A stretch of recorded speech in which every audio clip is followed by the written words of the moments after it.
Partnered up with a school nearby, we did digital video interviews of 24 residents.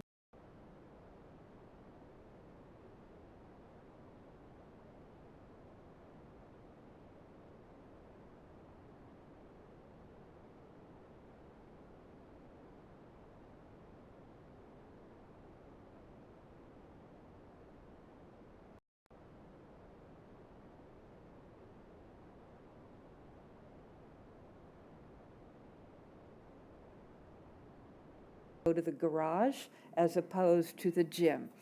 I kept going to the art studio and ending up in a garage. But then I began to learn 2 new things a day and 1 new thing a day. And the friend who mentored me here, I realized that I had joined a community of mentors. When I first came here, both Rob and I wore little red circles, the red badge of courage, on our name tags. And people would come up and say, "You look lost. Can I help you find something? Would you like to join me for a cup of coffee?" I didn't realize what a community meant. I had not experienced anything like that in a long, long time. So I'd like to quickly share 3 opportunities that became very real for us and that perhaps will interest you. One of our delights here was the live music that takes place in this extended auditorium when it's open and in overflow out into the Fireside Lounge. 180 people, 180 residents attend these live music presentations. And Rob and I have heard more live music in the last 13 months than we did in the previous 2 decades. And much of that music is world class, and I'm not kidding. It's jazz, it's chamber music, it's extraordinary range of music, and I knew that I wanted to help. My mentor had told me, as Camillo has, that this is a resident engaged community. We don't have program managers that put on our programs. We do it. We are all program managers. And it's a wonderful opportunity and challenge, or at least I found it so. The second thing that I'd like to mention, I've mentioned that I'm a historian and I've been able to keep researching and writing here. And when I moved in, I was researching the biography of Mildred Powell. Mildred Powell is a forgotten city councilwoman, 1935 to 55. And as it turned out, you've seen Mildred Edwards up here, one of the residents was researching a biography of Edwards while I was researching the biography of her predecessors. She and I became colleagues. So I found a collegial experience here at Horizon House, not merely a friendship experience. And I have written here, voila. Oh, sorry about that. I'll stand. I don't know where I'll stand.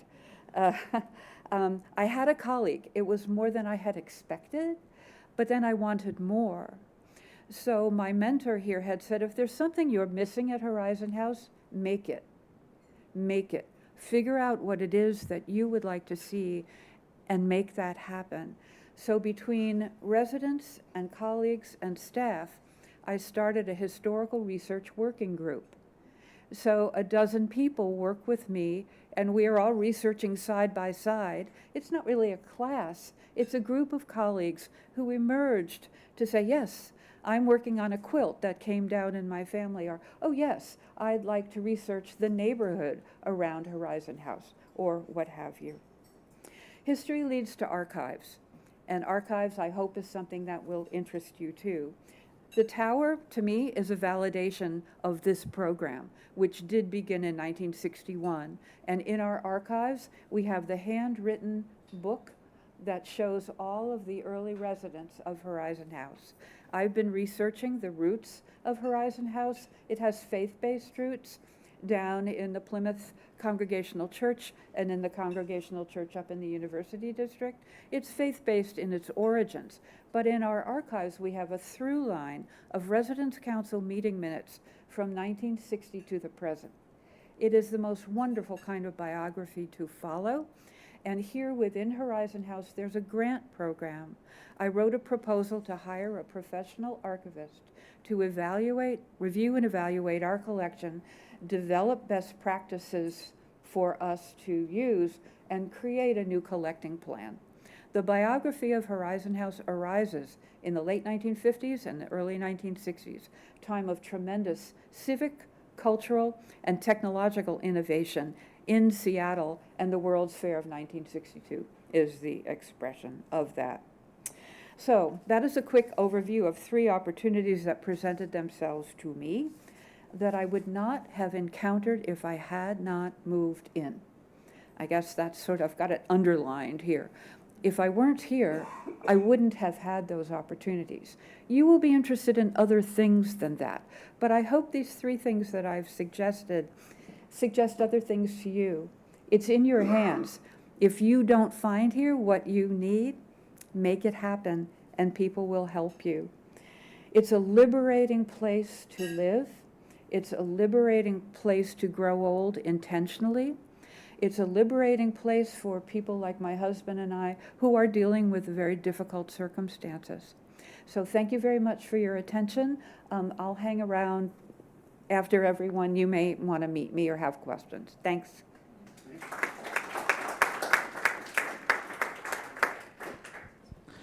Thank you, Lorraine. And up next, Ken Boyd. Can you hear me? Okay, good. Hello, everybody. I'm Ken Boyd with Methuen.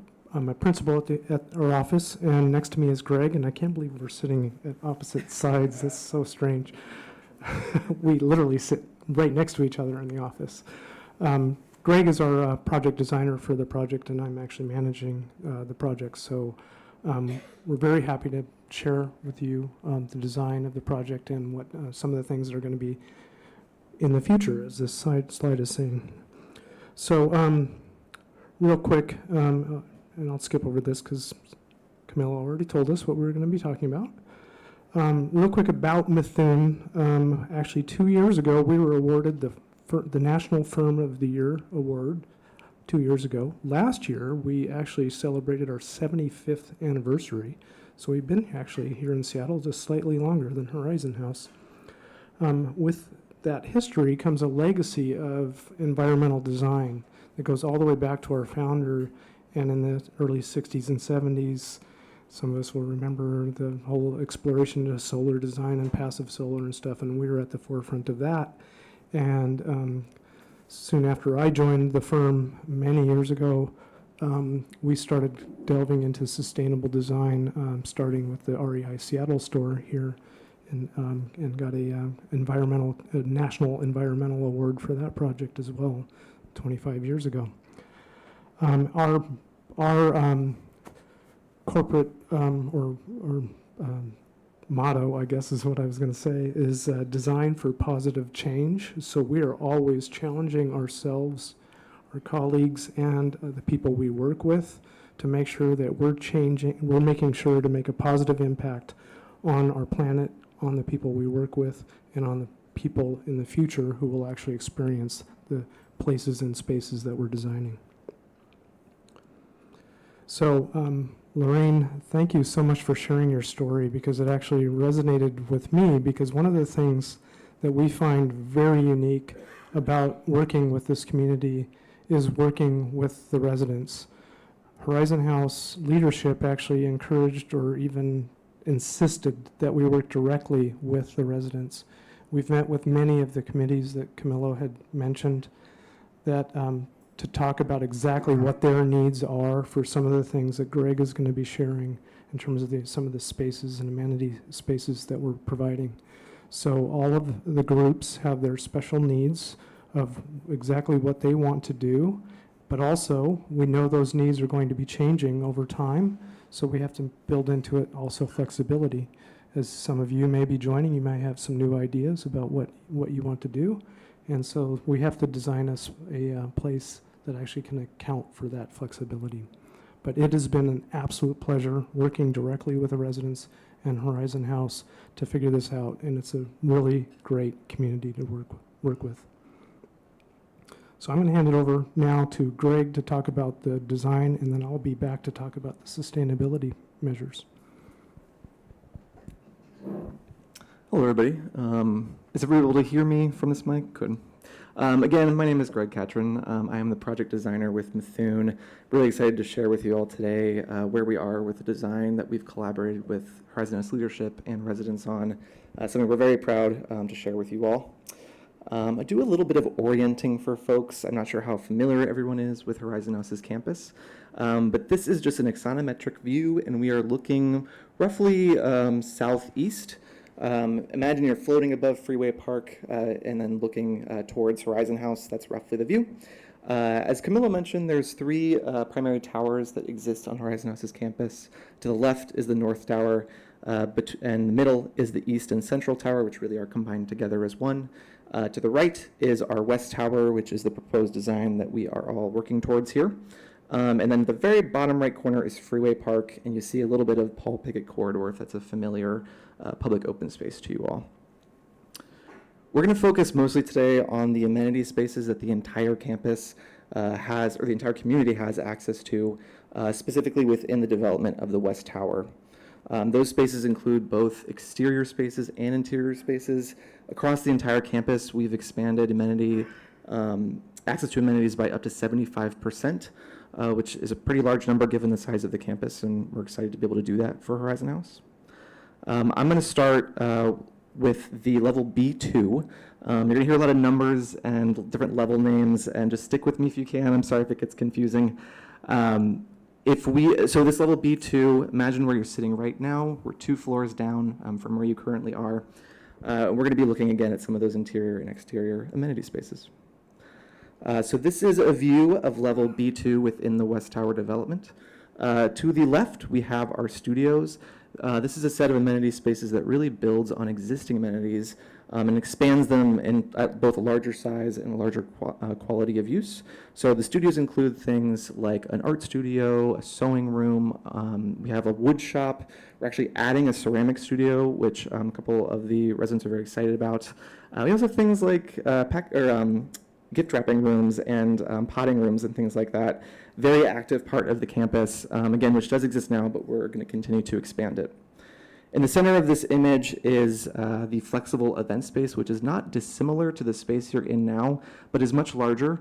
It seats about 250 people when fully seated, and ultimately will be a great place for the community to come together in addition to the space you're in now. To the right of that, we have the Monday Market. That's a space that you've heard a little bit about, which is a really amazing space. We've never worked in a community that has something like that before. But again, really just expanding on the existing Monday Market. We're putting it in a location that's a little bit more accessible for the campus and for the public. All the way to the right is our Garden Lounge. We're going to start with an image of that space in particular that we're excited to share with you again. And then additionally, we have these lounge and outdoor spaces, which include resident gardens, sculpture terrace, and several other lounges. So I'll start by sharing this image of the Garden Lounge. This is a really exciting space for us. If you all are familiar with the existing West Wing, there's a number of apartments that actually are surrounded by Freeway Park and Paul Pickett Corridor. They're very well-loved apartments because they just have amazing views. You feel like you live inside the park. So this was an important space to us because it essentially is a community gathering space in which the entire community can actually have access to those views, feel like they're in the park, without necessarily being outside and being in a protected space. A number of these spaces, again, like Ken mentioned, are very flexible. They're meant to take on all sorts of activities, gathering or singular. I'm very excited to share. This is our flexible event space. Again, this is not similar to the room you're in now. We talk a lot with Horizon House about how much they have a culture of arts and education. There's so many people that come in and out of Horizon House's campus to do guest speaking roles, to perform, dancers, artists, things like that.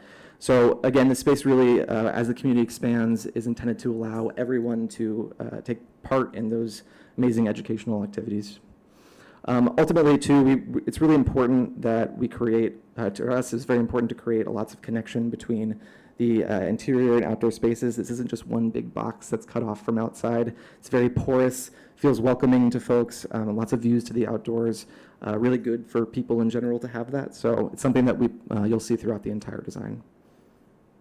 This is our sculpture terrace that is right up against Freeway Park on the western edge of the project. This does exist on the current west wing in terms of being able to have these outdoor spaces accessible to all.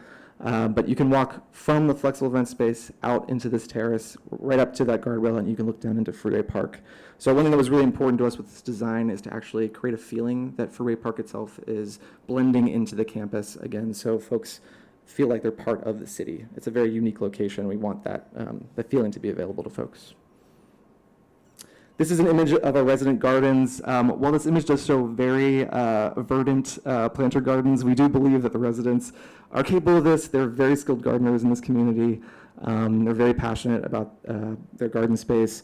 These are plots that actually residents can manage on their own. We are expanding on the number that are available for the community. I think we're at almost 70 currently. But these wrap around that garden lounge that you were just looking at. A lot of interest from residents about people actually being able to enjoy the work they're doing, especially being within view of that space and other circulation around the campus. I'm going to jump up to level B1. This is one level above what we were looking at and one level below where you all are sitting now. We're mostly going to talk about the Parkview Terrace here, as well as one other interior space at this level. If you were to walk out of this room, turn to the left, you would be looking out those windows over here down onto that Parkview Terrace, if that helps to navigate. So this is another axonometric. The primary interior space we have at this level is called the Sunrise Lounge. This is one of the few south-facing amenity spaces on the campus. It's really kind of a nexus that connects all of the amenity spaces on the campus, part of the West Tower, with the East Central and North. So you'll see quite a bit of lounge space in there, as well as a stair that's going to connect all these different levels together. Other than that, we have our Parkview Terrace that connects together the Sunrise Lounge with the North Tower, again, very close to where we're all sitting now, and the Sunrise Terrace here. So this is an image of the Sunrise Lounge. You can see to the right we have this stair that is going to connect level 1, where we are now, where dining is, just behind us in this image. To level B1 that we're on in this image, and then down to B2 where we just reviewed a number of those amenity spaces. To the left is our entrance to our Sunrise Terrace. This is an outdoor space that actually is situated just along Paul Pickett Corridor, slightly above that level, so you can experience the tree canopy of that space as well, not just Freeway Park. Here is a view of Parkview Terrace from above. Again, if you were to go over to those windows that are just over there, you'd be looking down into this space. One of the exciting things about Parkview Terrace is that we are actually extending the existing terrace out to the West Tower. It gives us an opportunity to have much more outdoor gathering space than what currently exists. So we have this large lawn that will get used for things like the annual barbecue. We have Sunny Mondays on campus where a lot of the residents can get together, enjoy wine and things like that. Lots of opportunities for activities like yoga and movie screenings. A number of things have been talked about, which we think could be pretty cool. Here is just an image sitting on Parkview Terrace. This is near barbecue locations, a lot of covered seating, and again, really just an opportunity to enjoy being in an urban place, but also still feel like you're in the outdoors. It's a very unique aspect of Horizon House's campus. We're going to jump to the very top of the building. The entire top floor of the West Tower is accessible by residents. It has things like dining. It has a bar and several lounges. It also has a bunch of meeting rooms as well, which are very popular on this campus. As you heard, there's a lot of committees and organizations of residents that like to come together and learn and create activities for each other. So this is a view. If you were to step out of the elevators into level 33, this is what you would see. It's a beautiful location in the city. Because of the park, we have a lot of open air space around us, so the views are pretty exquisite. This is the actual bar space, which hosts both a host for the dining space and also just a casual lounge that folks can take advantage of throughout the day. This is that lounge space to the left of the image that we were just looking at. One thing that you may notice in all these images, one of our biggest goals is that this West Tower feels like a home. We heard from a lot of people they don't want their home to feel like a hotel, to feel like a convention center. So using a lot of wood tones, using a lot of detail in the design is, I think, a really important part of achieving that. Let's see. And so we're going to switch over to the dining space, which is just to the west. Again, you can see there's a lot of glass at this level, a lot of really amazing views that we want folks to be able to take advantage of. And the dining space is it definitely does do that. So the dining space here, I think it seats about 70, I believe. It is additional to the dining space that's on this level now. So both will exist when the West Tower is completed. And really gives variety of choice for dining opportunities on the campus. But again, really trying to create a grand space that feels special to people and hopefully is a home to you all. I'm going to turn it over to Ken to talk a little bit about sustainability with the project. Thank you guys for listening.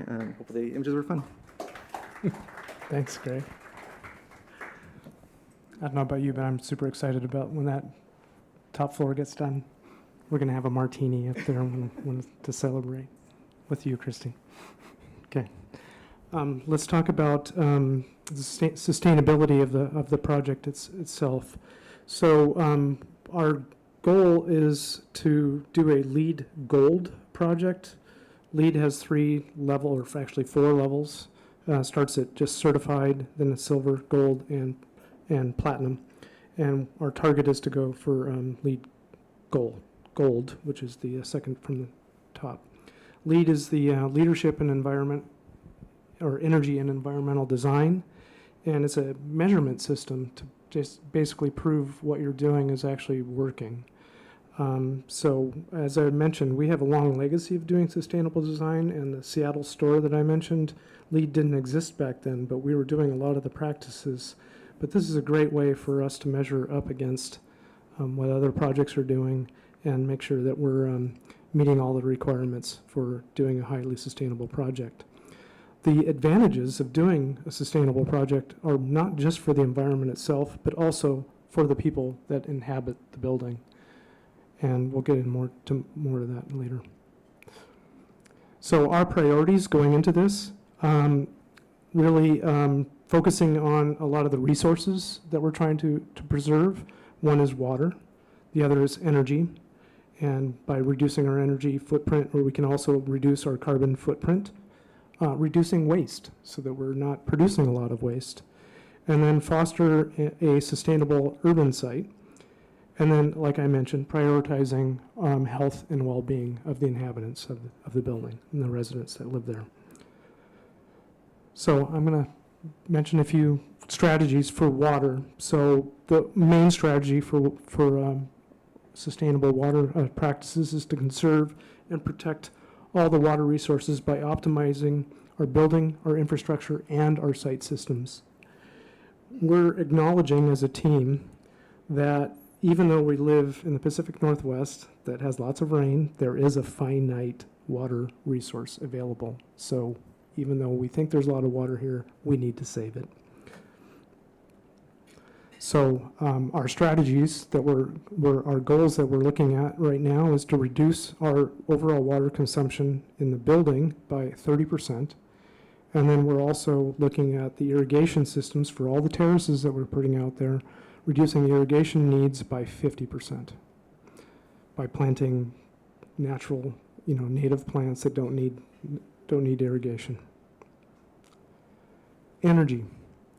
So obviously we're designing, for comfort, for living, but we also want to try to make sure we're doing it efficiently. So we've worked with Horizon House and the environmental committee here of the residents to look at strategies of how to save energy, including what to do on the existing campus, not just the West Tower, but looking at the existing campus as well. So we've worked with actually the local jurisdiction, and even got helped Horizon House get some grants to actually to do some improvements on the existing campus, as well as what we're trying to do with the new West Tower. It's been a fantastic synergy.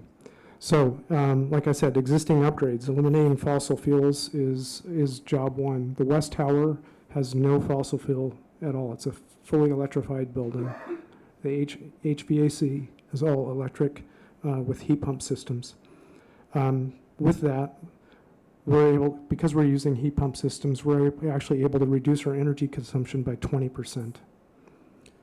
And then we're still working on our carbon footprint calculations, but we are actually doing a reduction in carbon footprint, and the LEED program actually has a way we can measure that and prove out that we're actually getting to our goals.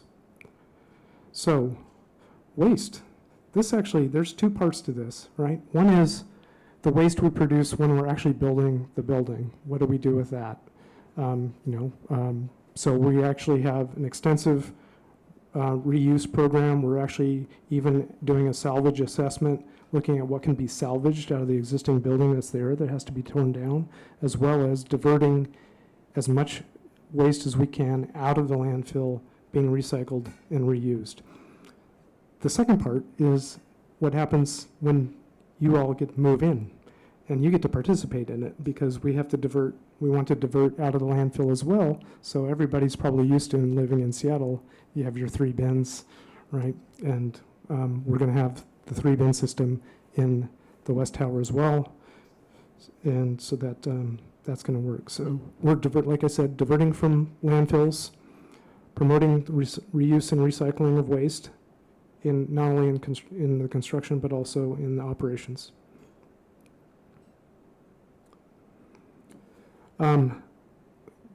We talked about how unique our site is here, being in this sort of nestled into the urban forest that is Freeway Park.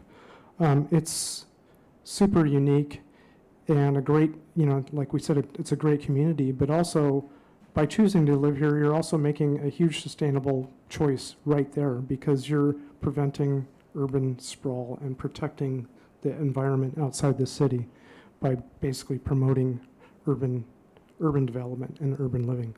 So by doing that, that's just step one right there. The other thing that we're looking at is actually, again, with all the landscaping that we're doing on the terraces, producing a diverse habitat and bird and pollinator-friendly habitat. Again, also being in an urban situation, your access to transportation is I can't remember how many bus lines or enough, lots, uncountable, so many. With our extensive planting, we're actually looking at trying to reduce our heat island effect, which is the heat that is produced by pavement and buildings. We're even actually in some areas we're looking at putting green roof on pieces of the roof that aren't even accessible, but it actually will help us reduce that heat island effect. And like I said, protecting and restoring the natural habitat. And then I think one of the key factors we're looking into is for health and wellness. And as Greg mentioned, what we're doing in the design itself is trying to promote the access to the outdoors. And this is both just physical access, getting to the outdoors, but also a visual access, and sort of a biophilic design aspect is making sure that you actually have that connection to the outdoors, even if you're not outdoors, having that connection. I think we're all very lucky living in Seattle. Basically, we sort of have that intrinsic connection to the outdoors, but it's something that is really unique on this site in that because we have that connection to the Freeway Park, it's just a beautiful synergy. And then the other one, which we're paying attention to, and we will all the way through construction, is indoor air quality. So we're designing the building systems and making sure all of our material selections are geared towards the interior environment, the air quality, and making sure we're not having materials that off gas. So we're actually looking at, on that one, we're actually looking at maximizing the points you can get in LEED for indoor air quality. So we're trying, so there's like, and that's boring, I know, but I think there's 3 points available, and we're getting the 3 points plus we're getting a bonus point I can't remember what they call it, but I call it a bonus point. And part of that bonus point is the last bullet point here, which is the every every unit actually has outdoor air coming directly into the unit with a heat recovery unit that's in it. And we're actually putting in MERV 13 filters, which are the higher grade filters that will help basically take out some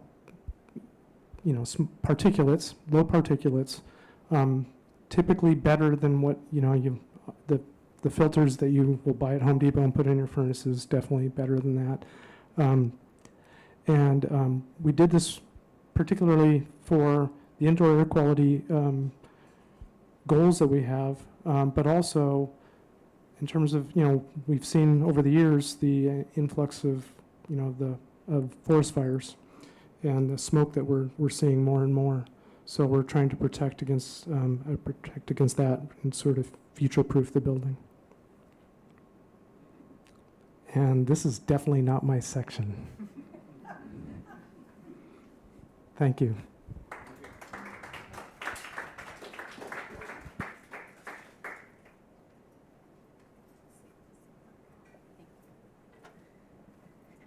Thank you, Greg and Ken. Lots of good information. So I'm going to talk a little bit about the apartments in the new tower to give you an idea of what we have. So it will be 202 apartment homes. Residential will run 1 through 32, and we have over 15 different floor plans and styles. 1 bedrooms, 1 bedroom den, 2 bedroom dens, and then we do have some penthouses on the higher levels. Because of the size of the tower, you will never have more than 7 apartments per each floor. Many of the higher floors will just have 4 apartments, so they're more intimate, not long halls, that type of thing. So a more intimate environment. We do offer the financial component of this new tower. We offer 3 different entrance fee plans. We offer a traditional, which essentially is a non-refundable. There is an amortization period for the first 5 years. And after that, it zeroes out, so it would not be a refund. Then we offer a 50% refundable and a 90% refundable, and you can see starting entrance fees based on those refundability plans. The higher the refund, the more the entrance fee is. There is a second person fee so that they have all the services and amenities offered in the community. So if it's a couple, the second person will pay an additional $25,000. And then the monthly service fees, you can see the range of price for the first person and then the second person. And they provide many of the amenities that most communities do. We have a couple differences here. Because we're more urban, we do have some scheduled transportation, but many of our residents choose to use taxi, Uber, or Lyft, and we will reimburse the resident $15 each way or $30 round trip, and that use is there's no limit on it. This gives you an idea of some of the renderings of the apartments. And by putting down a deposit, we are at almost 50% reserved on this project. And by putting a deposit, a 10% deposit of the entrance fee, you lock in pricing. As many of you know, as the project continues, we will incur price increases throughout, most likely when we break ground, and we're scheduled to break ground currently at December of this year. But you lock in the pricing that's available when you sign up. In addition to that, you'll have the opportunity to do customizations to your apartment, choose finishes, and any modifications you may want to make through the customization process. And shows the penthouse. Some of the larger apartments will have fireplaces. They're not available in all the floor plans. And I'm just reiterating what these 2 gentlemen spoke of. But lots of extended living space, which is nice, and it fully integrates the existing campus with the new tower, so you can seamlessly walk inside or out. They're all connected, so you don't have to go down the block.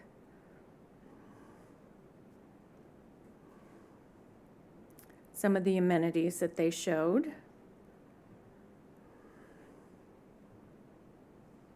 And this gives you an idea of just the 3 different positionings of the tower, and the one shot at night. So massive views from all angles, peekaboo water views, and the Olympics for people that choose that.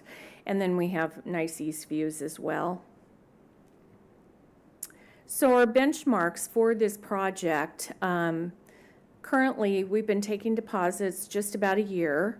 We will, current through end of 2025, design completion will take place. We're in the deposit phase, as I mentioned. Reservation phase is 18 months, 70% pre-sold. Early 2026 and to end in 2028 will be the construction process.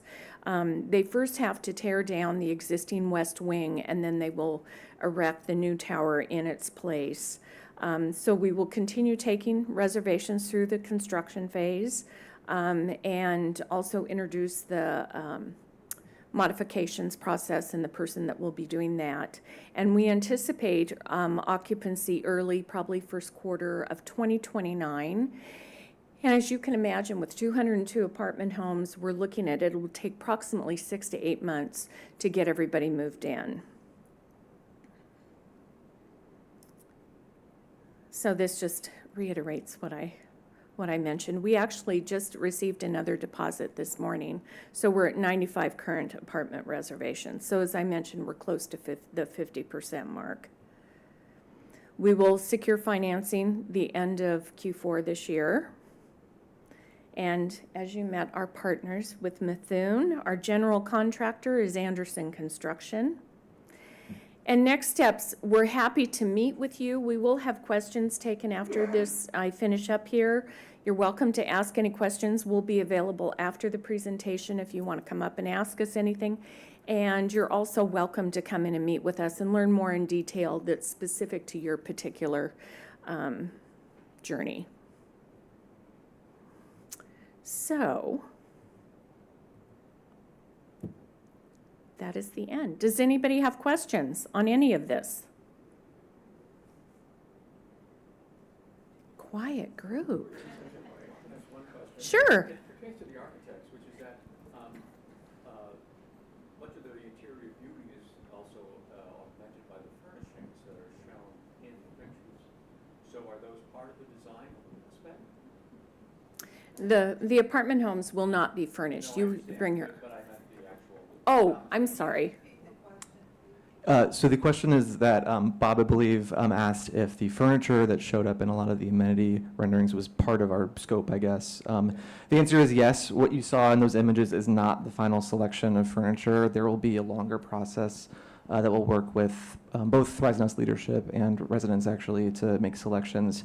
And we have a long history of doing that on Horizon House's campus as well. Specifically, actually, I believe the chairs you're sitting in now went through a long vetting process with residents for comfort and things like that. But yeah, that'll fall into our scope. So we actually, worth saying, beyond architecture, we also have scope for landscape architecture and interiors as well. So it's all within our under our roof, I should say. Yes. On the 10% deposits, what portion of that is refunded? So a person puts down a 10% deposit, and it would be a 10% on the traditional plan. The lower plan, you could always, at the time of closing, choose a refund, or ahead of time, choose a refundable, and then you would pay that difference at closing. We offer a small amount of interest if someone does stay with the project. If for some reason you decide not to move forward at any point, we would remain the full portion minus $2,500. Unless it was for a medical or a financial reason, and then we would refund the full 10%. I'm sorry, could you repeat that? So you could, under a normal circumstance, you would refund all the $2,500? Correct, Okay. correct. And it's, it's securing, it's putting a plan in place. And as time goes by, we quarterly have events where we have depositors gather so they can start to meet each other and, navigate the community a little more and learn more about it. So, it's a good time period for people to do that. Many people do like depositing on Blue Sky because you have a lead time. You don't have to make a decision right now, but you do have that opportunity.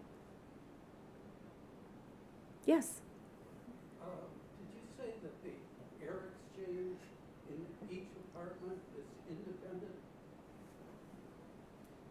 Yeah, Yes. Yes, correct. So each apartment is afforded its own water source heat pump and has its own ERV, which is just helps to make the system more efficient. Yes? I'm just curious to know, if you're planning ahead and you would reserve in the new tower, what if you needed a place before the new tower was ready? That's a good question. That's a good question, and we have many folks that ask that. You know, they anticipate moving to the new tower, but life happens. By putting down a 10% deposit, you actually have very high priority in the community, and you have higher priority than our standard wait list. So at the time you deposit, you can tell us other apartments that maybe are of interest to you, and we add those to your wait list, and we can, show those to you, and then they'll be given to people based on priority dates. But we do have many folks that have asked that, so that's a good question. So, how many apartments do you have? Over 300 apartments now? Correct. Residents. And then some of those are going to be removed because the building is disappeared. So what happens to them? The current residents in the West Wing have all been relocated into the existing community. 202. So essentially, 202 apartments will be added. So essentially, we're doubling the size of the community. So our total number of apartments when the tower opens will be 527 independent living homes. Yes? How much will that change the character of Horizon House? Because right now it seems pretty intimate. People know each other. People share the same kind of creative interests. Are you anticipating a change in the character of? You know, all communities go through this when they, plan and build in a new tower for the influx. And I have been, in my experience, have been at other communities that have had new developments. And people worry about that. And once the new wing or tower opens, people assimilate very much. Most people are coming to Horizon House essentially because of the culture. So there are people who value the culture that we offer here, and so you already have like-minded individuals. And I think for the most part, people welcome them with open arms. And I have never, in my experience, I've never seen, it not go the way. They're integrated very well, and the current residents are very welcoming. Christy may speak to this. She may have something to add or not. I think what you said is very true. When we opened the North Tower back in 2007, our residents had the exact same concern, and those folks moved in, and they just added more vibrancy to the community, and I think everybody recognized and appreciated that. Thank you.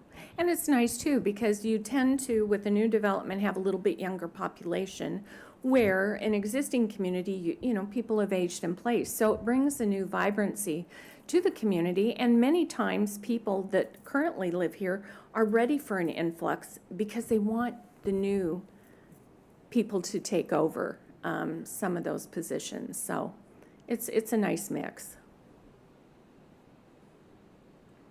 Any other questions? You're all so.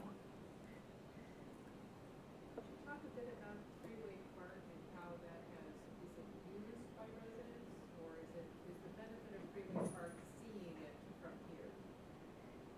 I'm talking about the use of Freeway Right. Park by unhoused people, and that it may not be as safe. Currently, there is a connection through Piggott Corridor to the West Wing, and we're actually going to, in our design, we actually have maintained that connection. It was something that was actually very important to the residents, that we maintain that connection at that level as well. So, because some people like being able to go to the park or through the park beyond, but don't like having to climb the stairs and or ramps of Pickett Corridor to get to it. So we're improving that connection by adding lighting, and we have more windows overlooking it so that we're actually creating a little bit of a safer condition in that location. We can't control what's happening in the park, though, obviously. So Horizon House works with the Freeway Park Association. They are very active in activating the park and putting more positive activities in there on a mostly in the warmer months of the year, but year round. We also work with First Hill Improvement Association. Both of those organizations, we all have a vested interest in making sure Freeway Park is as safe as possible. The city is very quick to respond when we report something that we see down there. If there becomes a few people gathering, within a few days, those folks are gone if it's reported right away. So, everybody's on board trying to keep that park as safe as possible. It can be a fun place in the summertime when there's activities going on down there, and the goal, of course, is always just to keep it activated. So I want to be respectful of all of your time. If you have further questions, like I mentioned, we'll all be around after the time. We'll be here if you want to reach out to us. And you're always welcome to come in and meet with us again and learn more in detail. So, Oh, sorry. We will have packets of information as you exit the room, so please feel free to take, oh, they're right here. I'm sorry. They're right here. I'm always the last to know. But anyway, feel free to take a packet, and if we don't hear from you, we'll reach out just to see if we can be of any assistance or answer any questions that may have come up since you were here. But again, thank you so much for attending today.